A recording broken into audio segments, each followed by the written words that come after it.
You're a 16-year-old bottle blonde hanging around after your boyfriend's basketball games. This song really started percolating when I was in a pharmacy, just as the lyrics talk about, and standing at the wall of hair dye and just realizing that all of the faces looked exactly the same now as they did 20 years ago when I first started dyeing my hair. And I thought that was really illustrative of the beauty industry and the way it sort of brainwashes us to think that we're supposed to also stay the same and we're supposed to spend all of our time and money trying to achieve that. And I think that I felt some defiance about that, and I didn't really want to be subject to that anymore. So part of this song was me grappling with the idea that definitely I've bought into it over the years, and I've spent a lot of time and money and life force on trying to maintain an image and, you know, just be attractive or be likable.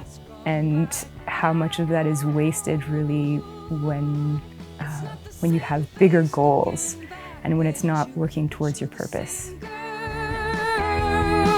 It's not the same face looking back at you, but you're the same girl. It's not the same face looking back at you. I just asked the best, funnest people that I know to be in a band with me. They said yes. Actually, I met these guys when we were all on tour for the first time in Europe. And we were on separate tours, and we ended up being placed on the same showcase. And we just we're like, you're from Edmonton, we're from Edmonton. We've never really met before. Then we came back, and I just had found out that I'd gotten some grant money to record, so I asked them to come into the studio with me, and we just clicked immediately. We just have chemistry, and I don't know why. It just happens.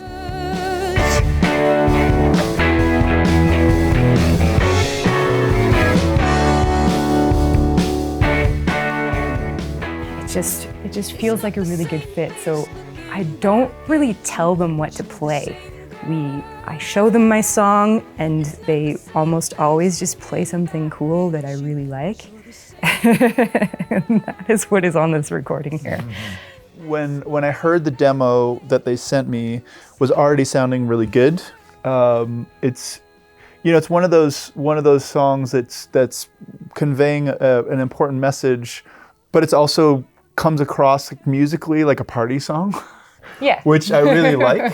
You know, I'm a huge fan of the Smiths, and I love that sort of difference in sour and sweet. You know, like there's this kind of really important message about how we see ourselves with this kind of party rock song. All those pretty faces stay the same. Are they peroxide vampire beauty queens? Yeah, as a general rule, what you guys sent me was already sounding really good, and it was just sort of refining it.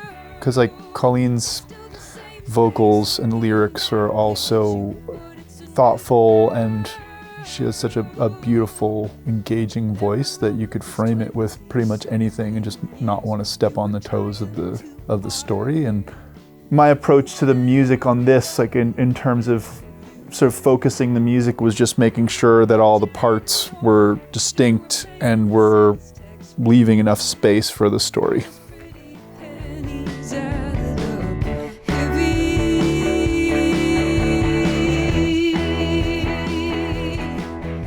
My sort of mission statement for this song was to kind of pull out some of that to create space, because I felt like the space added to the sort of ebullient nature of the music as a juxtaposition of sort of the important and a little heavier message. So starting with the drums, we got this party beat. Get that like shattered kind of drum beat. Got a bass part. Is this the Ricky? That's a Rickenbacker. Mm-hmm. Yep. So now that we got verse 1, no bass. Where'd the bass player go? Who needs them? Just kidding. we sort of we played around with bass and where bass wanted to live and where it wanted to just sit out, and we decided in verse 1 that taking the bass out might be a nice approach. Mm-hmm. And lyrically, there's a lot going on lyrically there. Lyrically, yeah. There's a lot going on, so it's kind of nice to just give it some room. And then you got that repetition in the chorus, so it lifts it up a bit. And we hear that bass really like playful, melodic in the chorus, and then just outlining the chords, leaving space for vocals. Got rhythm guitar.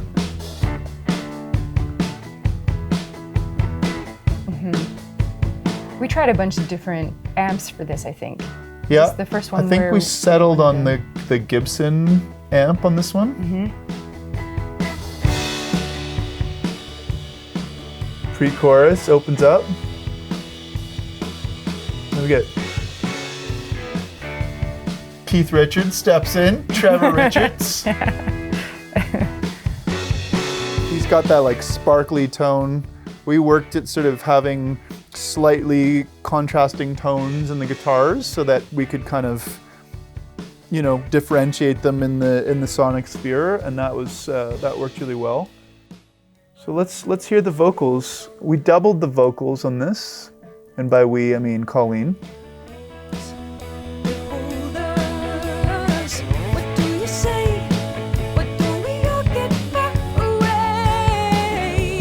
This has got a whole different vibe. Like, this doesn't feel Rolling Stones anymore to me, but it's got this like wicked nostalgia that I absolutely love. I don't know who it sounds like, but it sounds when we initially like started talking about influences, reference points for this album, The Pretenders was one of the top ones that came up, and Chrissie Hynde is I'm a huge fan of Chrissie Hynde. And I felt like I needed to have some of her swagger. Yeah. So that was definitely on my mind when we went to this. Yeah. Not that I don't sound like her, but I get Heart references quite a bit. So I think that could fall in here as well. Yeah. I definitely felt from the outset that this is a Defiance song. And so, yeah, a feeling of defiance for me sounds like power chords and a rock and roll band. And that's where this song initially came up from.